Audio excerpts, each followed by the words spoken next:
Assalamualaikum warahmatullahi wabarakatuh. Selamat siang, saya Aprilianini Muharasita akan menemani Anda untuk informasi hari ini, Jumat 2 April 2021 di Palpos Channel. Berikut informasi yang telah kami rangkum untuk Anda.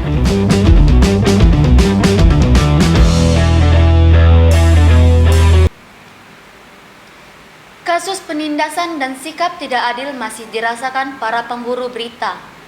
Bahkan, jurnalis di Indonesia sering menerima kekerasan dan tidak dihargai dalam menjalankan profesinya. Untuk itu, organisasi jurnalis di Palembang bersama mahasiswa Lembaga Pers Mahasiswa dan sejumlah organisasi aktivis menggelar aksi damai di Bundaran Air Mancur, Kamis 1 April 2021 sekitar pukul 10 waktu Indonesia bagian Barat.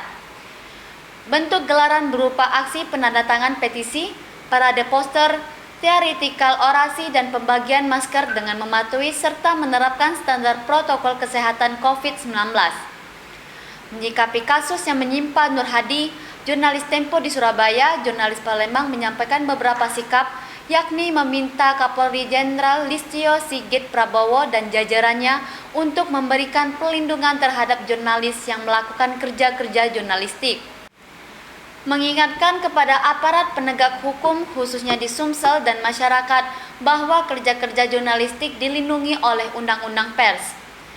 Sementara, Ketua AJI Palembang, Wira mengatakan, aksi damai ini sebagai bentuk protes terhadap aksi kekerasan terhadap jurnalis.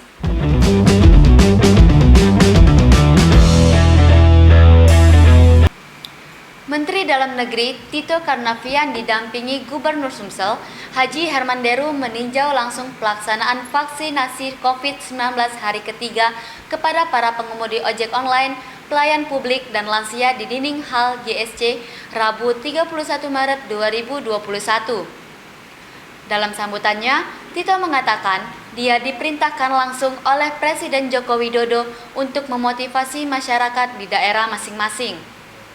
Tito menilai, jika pelaksanaan vaksinasi di Sumsel menjadi salah satu penyelenggaraan yang baik dan patut menjadi acuan daerah-daerah lain. Masih dikatakan Tito, Desember 2021, Presiden mencanangkan jika cakupan vaksinasi nasional bisa terselesaikan.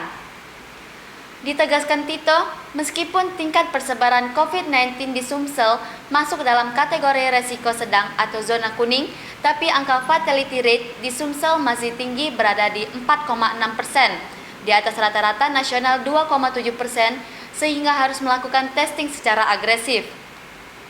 Untuk itu, Tito menyarankan kepala daerah harus memiliki konsep konkret, seperti membuat 3 skenario klasifikasi penerima vaksin, sebagai upaya memaksimalkan vaksinasi agar ketercukupan vaksin nasional. Lantaran Indonesia masih bertumpu pada ketersediaan vaksin dunia.